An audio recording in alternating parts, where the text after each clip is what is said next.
Bienvenidas y bienvenidos a este tu canal de YouTube, Cristian Díaz Mataphysics. En esta ocasión con el estudio del currículo priorizado del Ministerio de Educación. Muy bien, vamos a empezar con lo siguiente. El currículo vigente del año 2016 da lugar al currículo priorizado, es decir, no estamos hablando de un currículo diferente, sino que este se ancla en el del 2016. Lo fundamental es determinar qué significa priorización. Es enfrentar y minimizar las consecuencias adversas producto de la pandemia. Cada institución juega un rol protagónico para construir un plan adecuado a su realidad. Ojo, es fundamental el rol de los equipos directivos, de las autoridades y docentes para liderar este proceso. Es decir, que deben ser las mejores autoridades, el mejor consejo ejecutivo elegido para poder llevar adelante este proceso.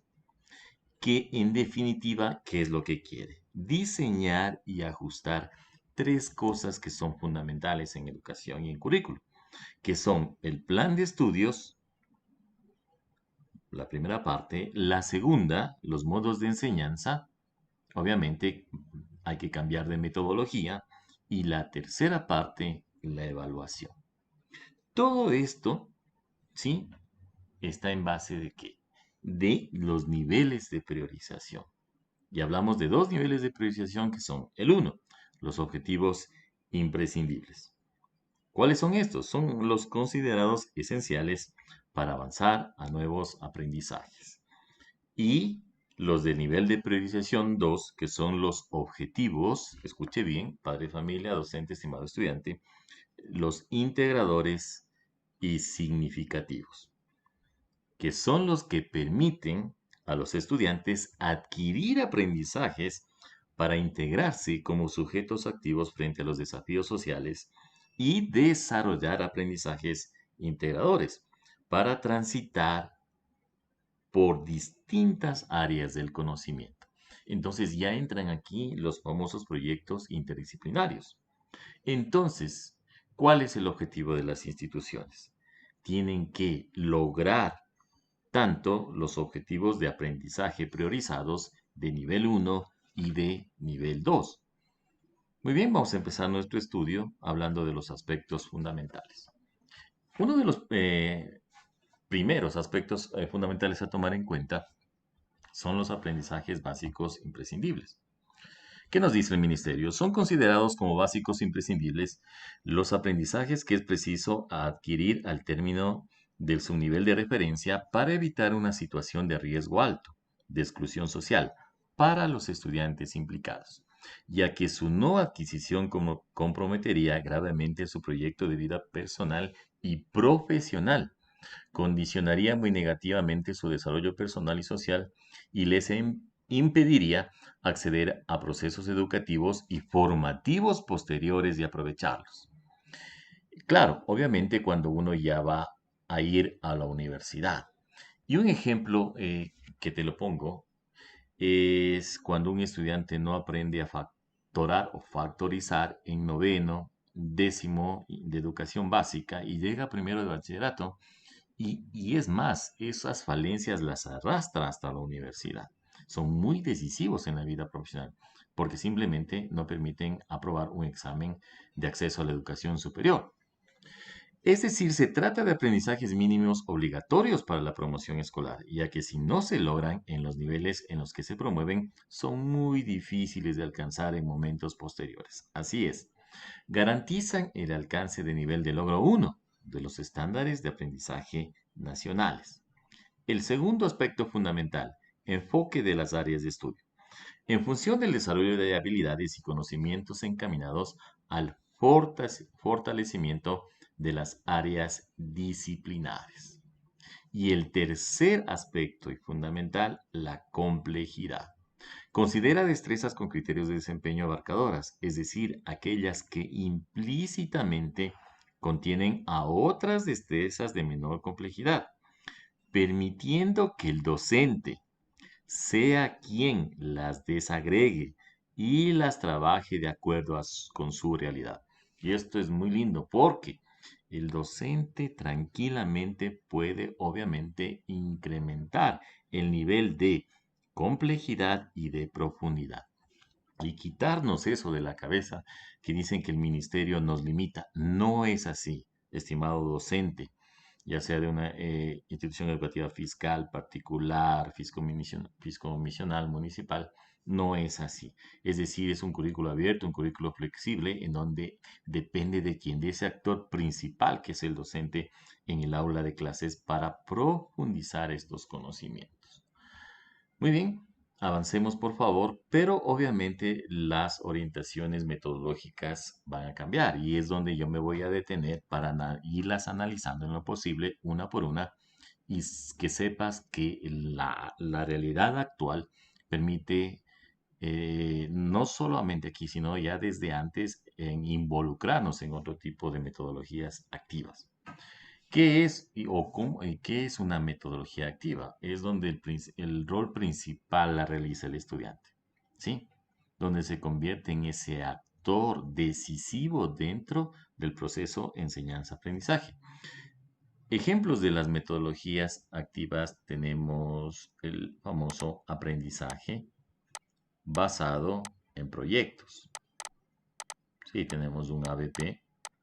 También tenemos otro ABP que es el aprendizaje basado en problemas. Tenemos también la clase inversa. Y últimamente que está de moda la famosa gamificación. Y muchas cosas más que las vamos a ver en este video de YouTube. En este vídeo de YouTube. Motivan la curiosidad, la investigación, la generosidad intelectual. Pero ¿qué más hacen? Mejoran la comunicación entre los miembros de la comunidad educativa. También la famosa interdisciplinariedad, es decir, ya proyectos que involucran 3, 4, 5 asignaturas. Y obviamente tienen que darse cuenta que la evaluación va a cambiar. Es decir, no se cambia, no es que se cambia, sino que hay que adaptarse a la realidad y en sí también es un cambio muy, muy, muy significativo de lo que ustedes tienen que lograr. Y también tenemos los famosos proyectos STEAM. ¿Qué son los proyectos STEAM? Son los proyectos que involucran lo que es ciencia, tecnología, ingeniería, arte y matemática. Obviamente, STEAM está con sus siglas en inglés, que son Science, Technology, Engineering, Art and Math. Pero, ¿qué es lo que se trata en sí un proyecto STEAM? Es crear para aprender. ¿Sí? Sobre todo esto, por favor, crear para aprender. Dentro de las metodologías activas, tenemos las siguientes. La clase invertida. ¿Qué es la clase invertida? Dar a vuelta a los procesos de clase para dar protagonismo a los alumnos. Pero obviamente para un proceso de clase invertida debes de haber ya formado al estudiante, en el que el estudiante tiene que ya llevar investigado un tema, clases, ¿no? Puede ser a través de un vídeo que tú lo hayas elaborado tú o que lo hayas puesto obviamente a investigar, que por favor y lo lleve a la clase, es decir, esos conocimientos ya aprendidos, pero se requiere de un nivel de, obviamente, ya de nivel superior para que lo pueda hacer, para que en clase pueda argumentar, ¿sí? Pueda explicar, ¿sí? Y a su vez el docente, ¿no es cierto? Ya con la debida retroalimentación, explique, diseña, corrija y pueda evaluar. La famosa gamificación. Hay muchos juegos, mucho software en la actualidad que permite llevar mecánicas de juego a clases, en donde, por ejemplo, si cumplen determinados ejercicios de productos notables, cocientes notables, factoreos, se les va entregando motivaciones, ¿no? Pueden ser premios, niveles y otras cosas más. También utilizado en áreas como historia, como lenguaje, es decir, en muchas asignaturas que se prestan también para el efecto, pero no, tranquilamente se puede adaptar a cualquier asignatura. Tenemos el famoso pensamiento de diseño, empatizar, diseñar, idear, prototipar, evaluar. Tenemos el aprendizaje basado en problemas, muy utilizado en la asignatura de matemáticas, ¿no? En donde a través de un problema yo logro que el aprendizaje sea significativo. Los talleres, el pensamiento visual, el juego de roles, el aprendizaje basado en el pensamiento, ¿sí? Utilizados, por ejemplo, en materias como filosofía. Y por último tenemos el aprendizaje basado en proyectos. Y ahí es donde apunta sobre todo el Ministerio de Educación para desarrollar proyectos que den solución a problemas reales. Sí, son ideales para trabajar por competencias, donde las características principales son contextualizar, proponer un reto, buscar, crear, evaluar y compartir. Obviamente, te animo, estimado docente, estimado padre de familia, estudiante, a que investiguen, los profundicen y sobre todo ayuden en la educación a mejorar la educación de nuestro país. Muy bien, he traído una imagen en donde nosotros vamos a trabajar de los famosos proyectos de carácter interdisciplinario. Y de una vez también con los famosos proyectos STEAM, que son ciencia, tecnología, ingeniería, arte y matemática. Uno de los proyectos clásicos, por ejemplo, es lo que los estudiantes realizan con las conexiones. Con las conexiones aquí, como ustedes pueden observar lo siguiente. Muy bien, pero específicamente vamos a ver qué son los famosos proyectos STEAM. Los famosos proyectos STEAM tienen que ver con lo siguiente. Tenemos varias temáticas, ¿sí? Tenemos varias temáticas en las cuales son, por ejemplo, la astronomía,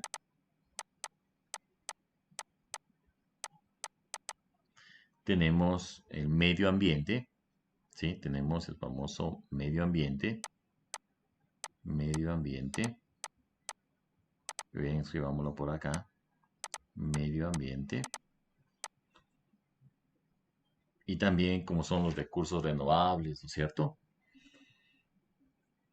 Y muy bien, pongamos recursos renovables. Fíjate en estas temáticas que son muy importantes.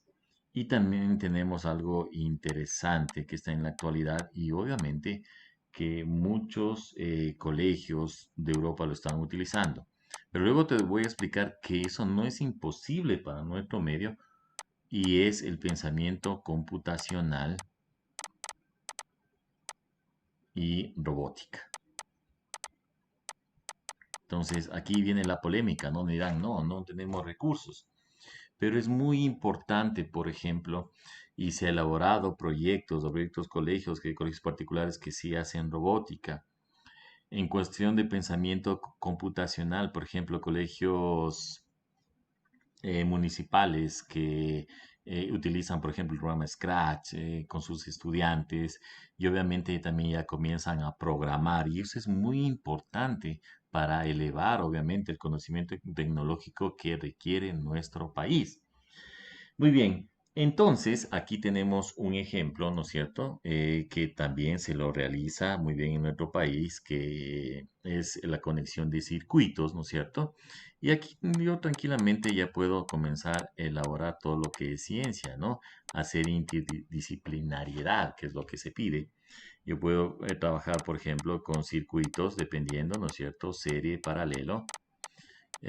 También puedo, de ley, ya comienzan ahí las famosas ecuaciones en física, ¿no es cierto?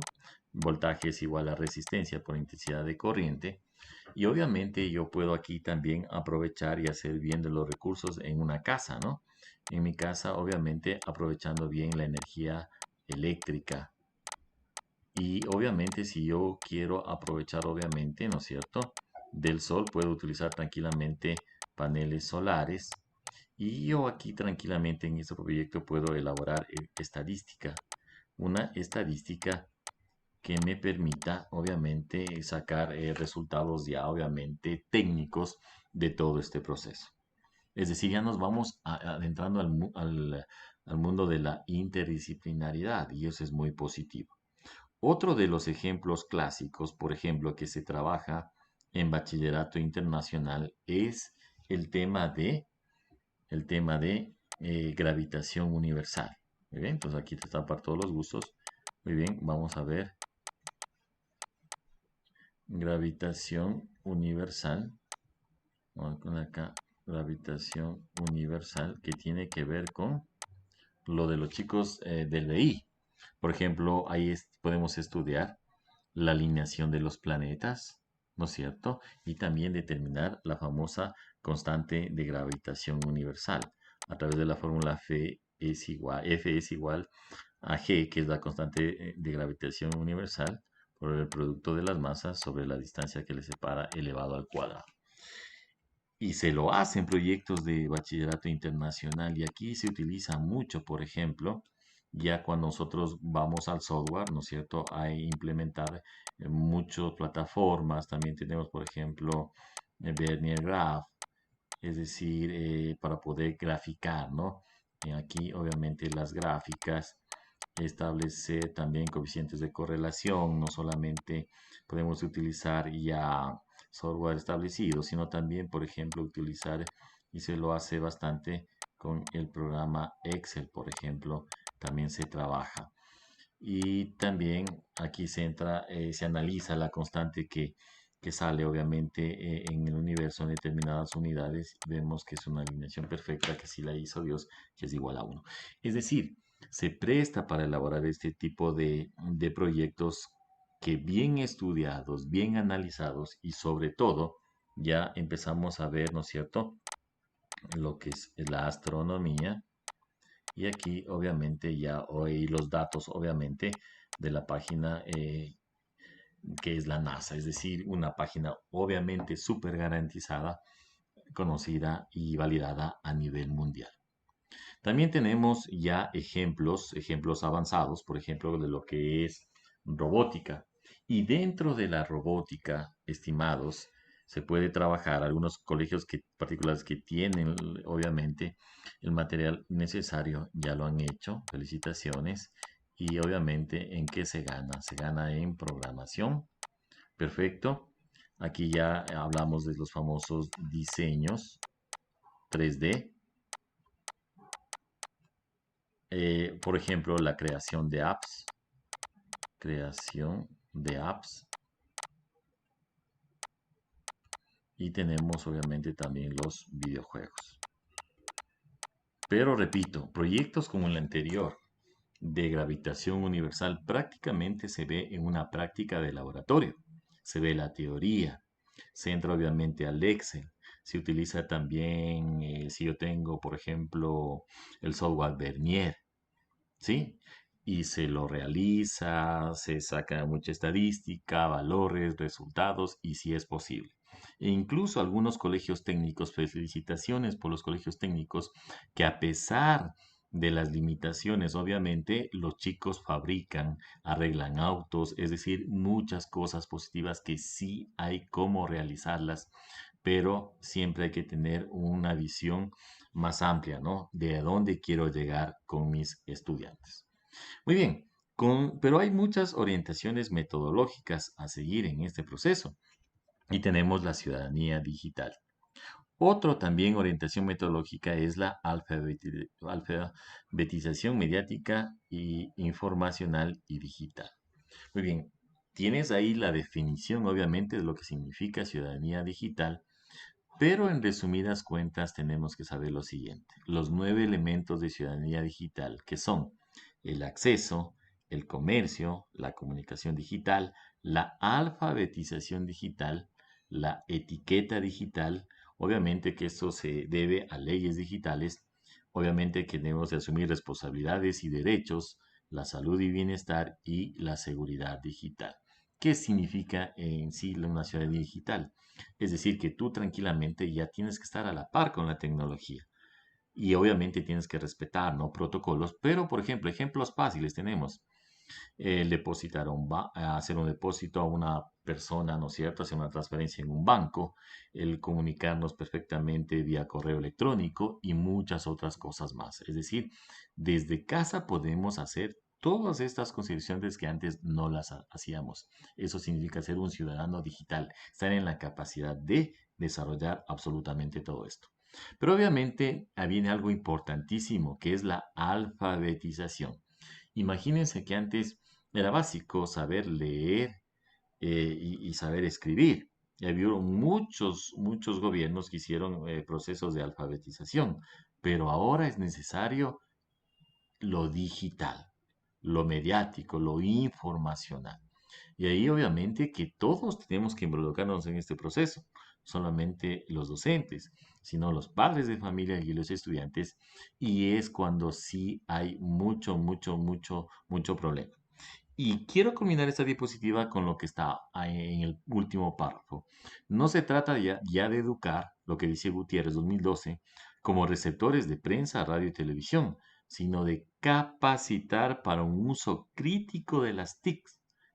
Sí, es decir, desde dispositivos móviles, internet, videojuegos, redes sociales, web, pantallas digitales, interactivas, comunidades virtuales, etcétera. Es decir, tenemos que estar en la capacidad, tenemos que estar en la capacidad ya de manejar todo este tipo de tecnología.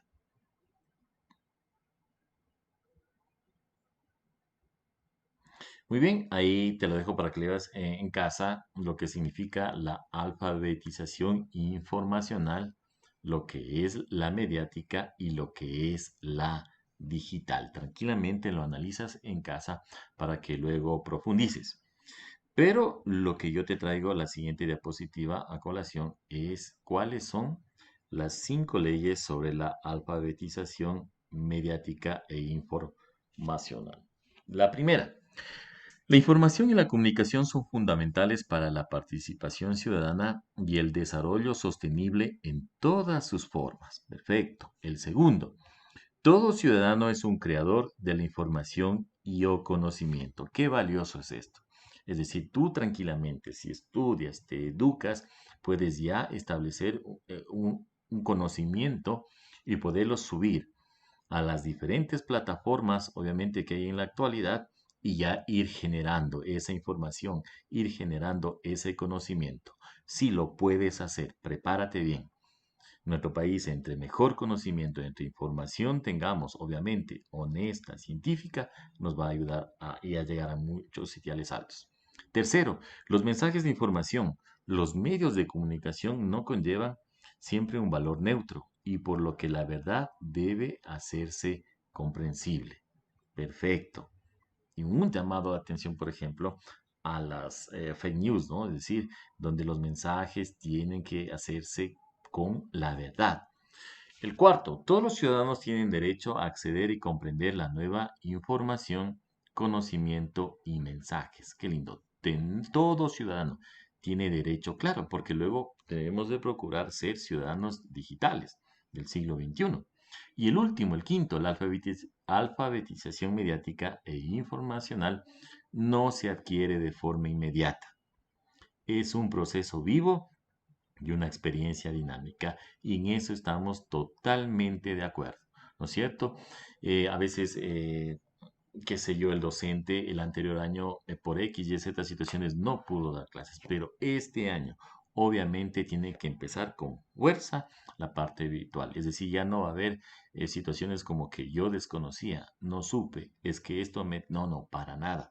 Es decir, sí es un proceso, ¿no? Que no se adquiere de forma inmediata, pero considero que ya transcurridos 5, 6, 7 meses es ya justo que todos los docentes entremos en este proceso que de ley es una obligación con la sociedad, pero no solamente la parte de la docencia, sino también el padre de familia, el estudiante, pero esto obviamente sabemos que es producto de las experiencias, pero existen muchos programas o muchos software que en la actualidad me ayudan a que este proceso sea muy llevadero. Entonces, ¿qué es lo que nos queda a todos? Involucrarnos con este proceso y a darle con todo mi gente. Elementos a desarrollar de manera transversal. tenemos los siguientes, que es el pensamiento computacional, el famoso computational thinking. ¿Qué es lo que quiere? Muy bien, y vamos a ir leyendo las partes de lo que tiene un pensamiento computacional. La parte de la izquierda también la puedes tranquilamente leer en las casas, pero es lo siguiente. Pensar y analizar cada situación para escoger la más adecuada. Enfrentarse a errores y aprender de ellos. Aprender de forma práctica y divertida. Desarrollar la creatividad a la hora de buscar soluciones. Representar la información a través de abstracciones. Generalizar el proceso de desarrollo de problemas, encontrar la combinación más efectiva de pasos y recursos, automatizar las soluciones mediante el pensamiento algorítmico, análisis de información de forma lógica y plantear estrategias de solución de problemas. Es súper avanzado. Muy bien, dentro de las partes que tenemos, obviamente, del pensamiento computacional, muy bien, yo lo he visto, muchos profesores mandan los deberes, y lo he deseado en carne propia con mis hijos, que están, obviamente, en la parte de los colegios municipales, que aprenden ya este programita, ¿no? El famoso programa Scratch y hacen muchas cosas divertidas, horarios, juegos y también todo en base del movimiento. Entonces los chicos ya generan otras situaciones agradables. Felicitaciones a todos esos docentes que ven mucho más allá de lo que podemos ver en la actualidad y eso es muy positivo para la universidad. ¿Y para qué? Y en algo que yo les quiero incentivar es enseñarles a programar. Enseñarles a programar a nuestros alumnos, alumnas, de una herramienta ayuda a muchas cosas más. Por ejemplo, desarrollar la creatividad. Muy bien, y dentro de esos, como obviamente los chicos cometen errores, creamos, probamos y aprendemos. Muy bien, también se ayuda también a entender el funcionamiento de los objetos del entorno. Sí, es decir, programar es una tremenda herramienta que eleva nuestro pensamiento lógico y abstracto. Siguiente diapositiva. Y para los profesores que estén inquietos y digan, es una camisa de once varas". No es así. La autonomía de las instituciones educativas para la implementación del currículo priorizado. Y eso simplemente voy a leer el artículo 5, el artículo número 5, que dice, además de lo establecido en el reglamento a la LOEI, la Junta Académica tiene como responsabilidad gestionar el diseño, desarrollo y evaluación de las planificaciones institucionales, apoyar la función pedagógica, así como todas las actividades académicas y de desarrollo profesional que se generen en la institución educativa. Entonces, ahí está la solución. ¿Quiénes son obligados a que todo lo que hemos visto antes de las metodologías y que se puedan implementar y exigir es la famosa junta académica? Por eso es lo que yo te decía, es muy importante que estén los mejores profesores, los mejores directivos, es decir, los que dominen este proceso para que ayuden al resto. Y si no lo dominas, tienes que entrar a algún curso. Y por favor, o sea, esta es una necesidad, no solamente tuya, es una necesidad de país, es una necesidad global. Obviamente que estas distintas medidas son en función a la diversidad y tomando de acuerdo las necesidades de los estudiantes. ¿Sí? Obviamente se tendrán en cuenta las necesidades y características de los estudiantes en la elaboración de las unidades integradas que recojan destrezas con criterios de desempeño, objetivos, metodologías e indicadores de evaluación que contribuyan al logro del perfil de salida de forma coherente con el nivel de aprendizaje de los estudiantes. Y eso sí, no es lo mismo la realidad educativa, la realidad institucional de un colegio con otro. En eso sí, obviamente, cada institución educativa está en el ejercicio de su autonomía para decidir, es decir, qué metodologías activas puedo emplear con mis estudiantes y cuáles no. Pero te animo a que empieces. Es decir, es hora ya de despegar, estimado docente. Muy bien, entonces, Voy a analizar cuál es la conformación de la Junta Académica. La Junta Académica está integrada por A. El director o directora, rector o rectora, quien la presidirá y establecerá sus horarios de reunión. En caso de ausencia, lo subrogará en sus funciones el subdirector, subdirectora o vicerrector, vicerrectora, y a falta de ambos, un representante de las juntas de grado y o curso, quien será nombrado por la mitad más uno de los presentes. B. El subdirector o los vicerrectores de las jornadas matutina, vespertina y nocturna, o de existir un solo vicerrector, se lo hará.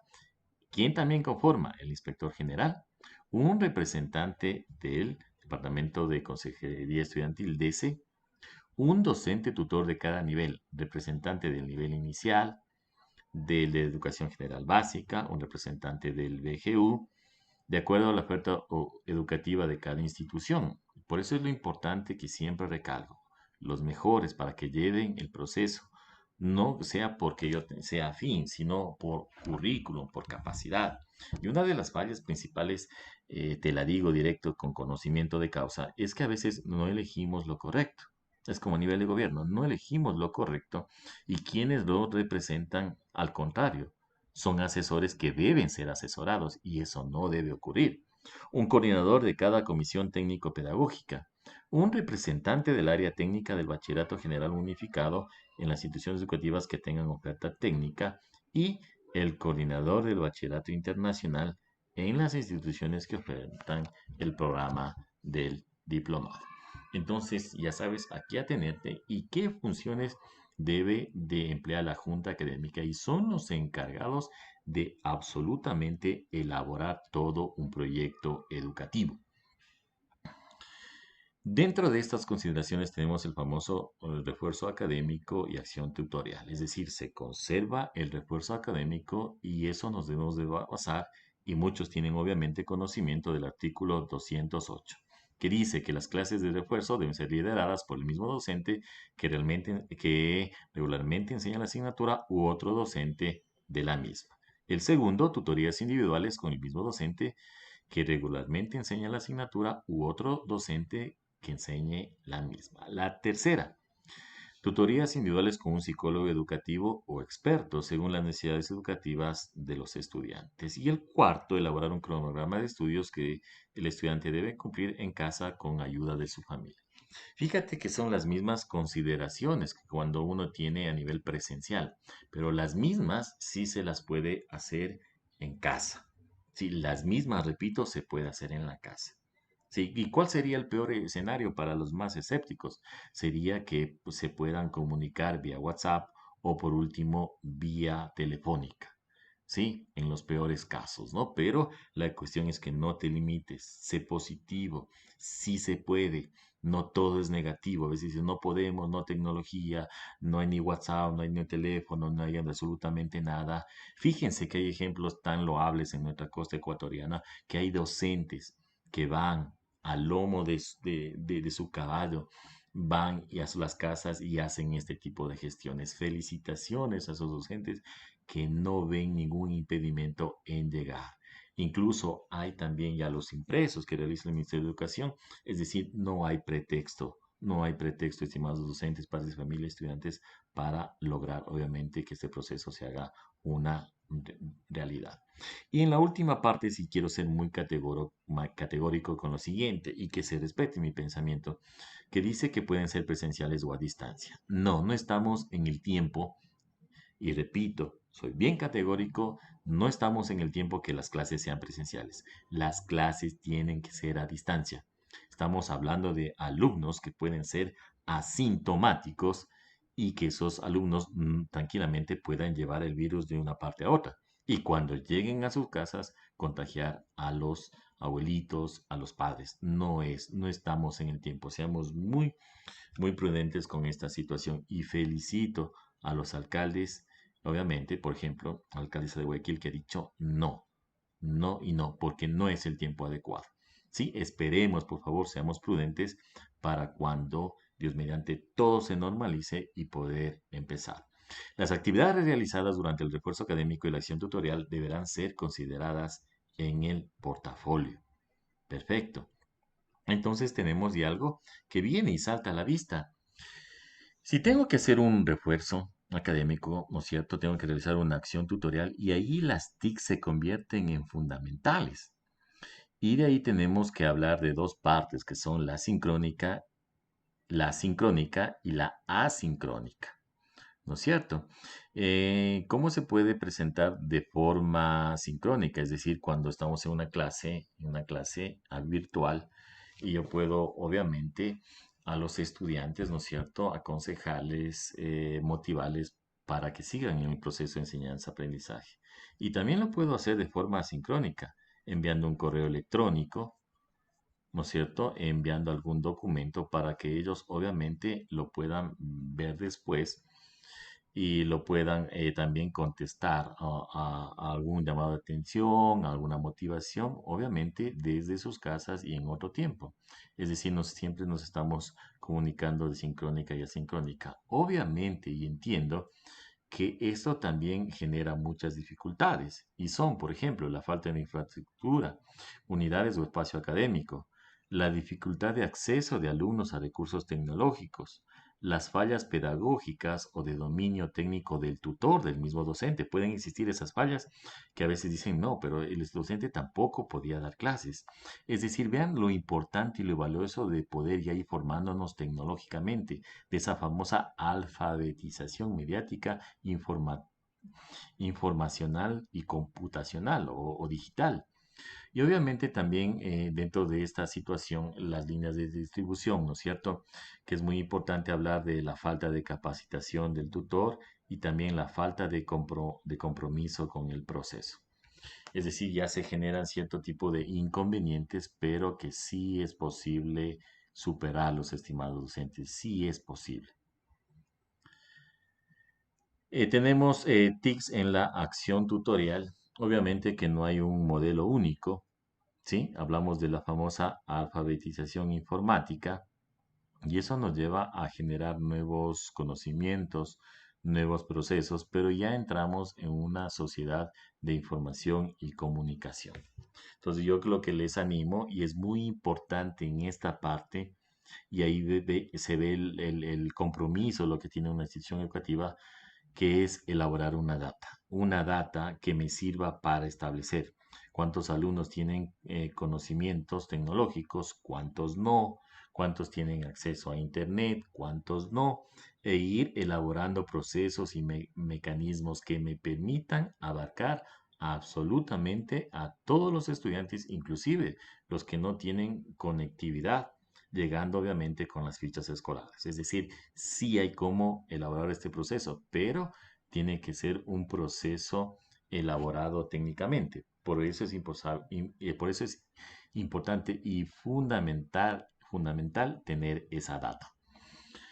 Participación de las familias, y aquí es muy importante las familias, que no suceda lo que acá en 1969 y lo que es un 2009, ¿no? Vean acá los padres comprometidos, obviamente, en el proceso de aprendizaje, ¿no? Obviamente con los chicos que en esta imagen, ojo que no quiero igual que eh, veamos la imagen, ¿no? Está acompañado por papá o mamá y tienen obviamente los recursos tecnológicos, ¿no? Como también tengo otra imagen en donde sin tenerlos a través de las fichas, a través del apoyo fundamental de los padres, de la madre de familia, es posible llevar este proceso y sacarlo a flote. En el 1969 tenemos qué notas son esas, ¿no? Las que los padres reclamaban al alumno, pero lamentablemente en el 2009 para acá o más antes, ahora son los padres de familia los que reclaman al profesor o a la profesora del proceso y no debe ser así. Y gracias por esta aclaración que hace el Ministerio de Educación y la voy a leer textualmente. Dice, en estos tiempos de la emergencia sanitaria originada por la pandemia COVID-19, a nivel mundial, la participación de las familias a través de las comunidades de aprendizaje ha permitido que se conjuguen aspectos relacionados con el nivel, con el desarrollo educativo y el bienestar integral de los educandos mediante la atención de las y los docentes para aclarar dudas, disipar miedos y tranquilizar a las personas en estas situaciones de verdadera incertidumbre. Perfecto, pero vamos avanzando de fases, ¿no es cierto? La corresponsabilidad de las familias en la educación de niños, niñas y jóvenes posibilita establecer mecanismos positivos para apoyar el aprendizaje. Contribuye de manera positiva a la participación en las actividades de los estudiantes, permite poner atención el avance y la organización de las rutinas para continuar con el proceso educativo a pesar de las diferentes circunstancias que se presenten. Ojo, tenemos que ser siempre, siempre resilientes. Participación de las familias. Para cumplir lo estipulado en el capítulo 7 de la LOI, los proyectos educativos incorporarán procedimientos que potencien la integración de las familias y la comunidad en el ámbito escolar. Agradecimiento a esos padres, a esas madres de familia que siempre, siempre, siempre están preocupados de cuando se les envía proyectos a la casa, desarrollarlos con los estudiantes. Y ocupen el espacio de colaboración y de corresponsabilidad con los demás sectores implicados en el proceso de los estudiantes. Y aquí viene algo fundamental. El gobierno escolar realizará el seguimiento de los compromisos educativos y de convivencia suscritos por las familias y la comunidad para garantizar que su efectividad y proponer la adopción de medidas e iniciativas en relación con su, con su cumplimiento. Las familias forman parte de una comunidad que permite consolidar los aprendizajes previos y posteriores al proceso educativo. Propician el apoyo a los estudiantes para generar mecanismos de formación, incorporando aquellas estrategias internas para el fortalecimiento y desarrollo de las habilidades, destrezas y potencialidades de las niñas, niños y adolescentes con el apoyo y la guía de los y las docentes para mejorar los tiempos destinados a las actividades emitidas para la educación en diversos contextos y fortalecer el área afectiva de los estudiantes. Muy bien, no es imposible. ¿Sí? Ahí es donde el docente juega un rol siempre importante en el poder asesorar, ¿no es cierto?, a través de WhatsApp, llamadas telefónicas, en el peor de los escenarios, para poder elevar a la educación de no solamente del estudiante, sino de esas familias. Y felicitaciones. He visto muchas noticias positivas, realmente, en donde, a pesar de los bajos recursos, las familias se dan modo por lograr que sus hijos tengan, qué sé yo, ya un teléfono con WhatsApp, tengan, qué sé yo, pagar también lo que es el uso del teléfono para que de alguna u otra manera poderse comunicar. Dios les bendiga y van a llegar mucho, mucho más ya luego con el recurso.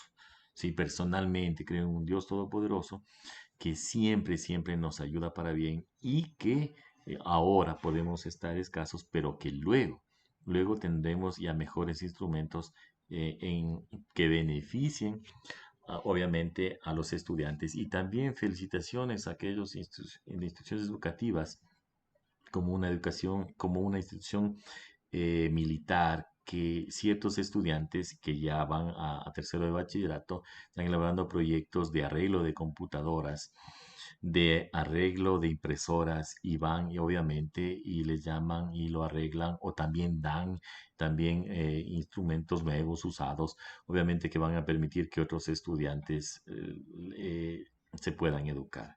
Felicitaciones, bendiciones y, de todo corazón. Muy bien, esto genera ya comunidades de aprendizaje.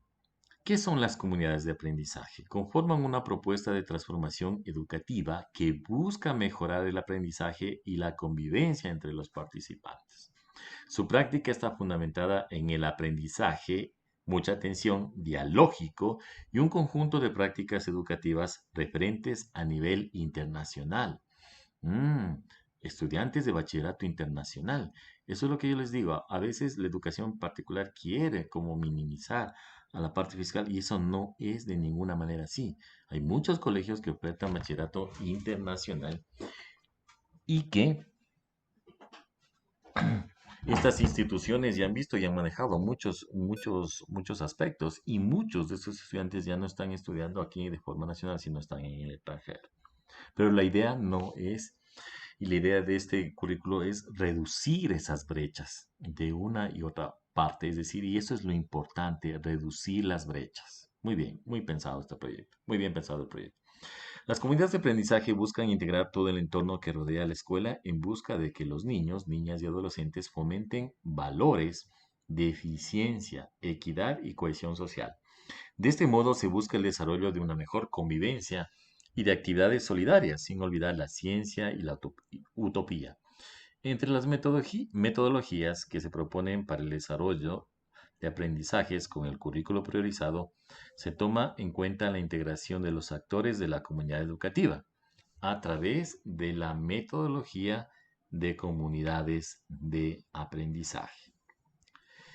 Y vamos a empezar viendo los 7 principios del aprendizaje dialógico, que son diálogo igualitario, inteligencia cultural, transformación, dimensión instrumental, creación de sentido, solidaridad, igualdad de diferencias. Estos son los 7 principios del aprendizaje dialógico. Y solo te voy a hablar de uno de ellos, ¿sí? Te invito a que investigues, a que lo desarrolles, a lo que lo perfecciones y que aumentes su nivel de profundidad. Pero voy a ver de uno de ellos, si todos son importantes, pero por ejemplo, y para que te motives tu investigación, voy a hablar de la creación de sentido. ¿Qué es la creación de sentido? El colegio es verdaderamente un colegio cuando todos y todas participamos por igual.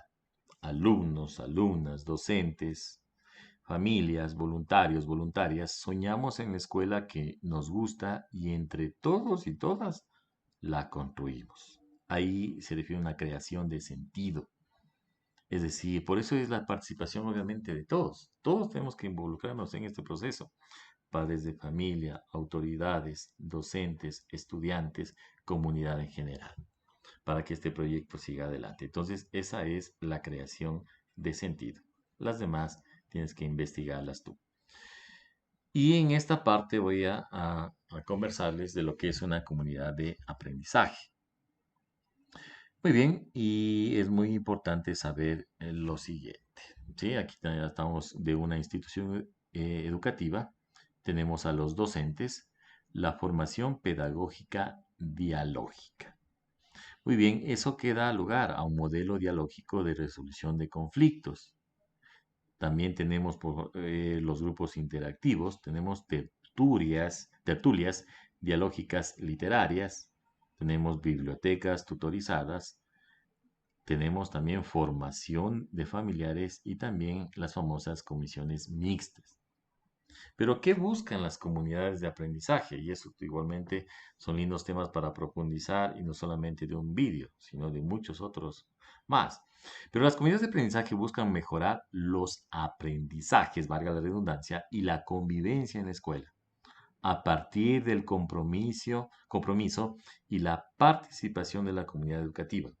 Se establecen objetivos comunes, dando lugar a un cambio sistémico. La incorporación de las 7 actuaciones educativas potencian esta transformación. Es decir, esa es una verdadera comunidad de aprendizaje. Y una de las comunidades de aprendizaje notorias, ¿no es cierto?, es la establecida, por ejemplo, por el Bachillerato Internacional. Dentro del perfil de la comunidad del BI tenemos los siguientes, ¿no? Y que es el perfil de salida de los estudiantes del BI, que son el ser solidarios, indagadores, audaces, pensadores, comunicadores, de mente abierta, equilibrados, íntegros, reflexivos e informados. Muy bien, además los profesores del BI dominan y manejan estos procesos, pero es conveniente que te dé también un ejemplo de lo que es una comunidad de aprendizaje. ¿Y en qué desencadena todo este proceso y que de ley cambia? Es la evaluación. Es decir, no solamente eh, son las metodologías las que hay que cambiar y hay que mejorar y hay que profundizar, sino también la evaluación. Y esto obviamente en otro vídeo vamos a hablar específicamente y únicamente de la evaluación. A continuación se presentan algunas características a ser consideradas por los docentes. La evaluación es sobre la aplicación de lo comprendido. Valoramos lo que el estudiante sabe hacer aplicando lo comprendido y adecuándolo a diversos contextos. Como lo dice Nazaret Global Education en el 2016. La educación es continua porque se realiza a través de acumular información y reflexionar sobre ella. Perdón. La documentación para evaluar puede ser de diferente naturaleza. Acredita el aprendizaje del estudiante. Esta documentación es el producto desarrollado en cualquier momento del ciclo de aprendizaje y valora los avances, retrocesos, desafíos, planteamientos y replanteamientos de un proceso. Es decir, que ya te motivo, es decir, la evaluación hasta un cierto momento puede ser la misma que se manejó el anterior año, pero obviamente debe mejorar. Y si todo este proceso mejora, es decir, que como hay bastante participación del estudiante, obviamente al docente también se le va a dar la carga necesaria de poder evaluar ese trabajo. Es decir, ahora se va a aumentar el porcentaje de evaluación por parte del maestro, ¿sí? Y es lo que nos gusta, ¿no? Evaluar que tengamos un poquito más incidencia dentro del porcentaje. Y de ley tiene que de cambiarse porque esa es la idea.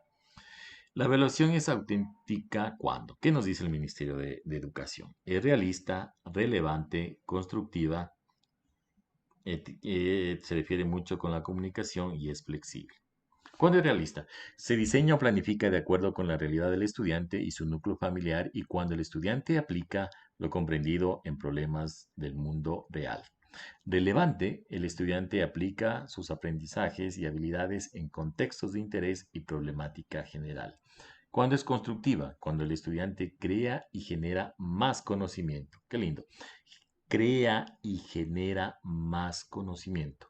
Ojo, no crea ciencia, porque la ciencia únicamente la descubrimos, pero sí creamos, qué sé yo, por ejemplo, creamos circuitos, creamos conocimiento con esto de la astronomía, de los planetas, generamos más conocimiento cuando ya utilizamos circuitos en serie, circuitos en paralelo y muchas otras cosas más.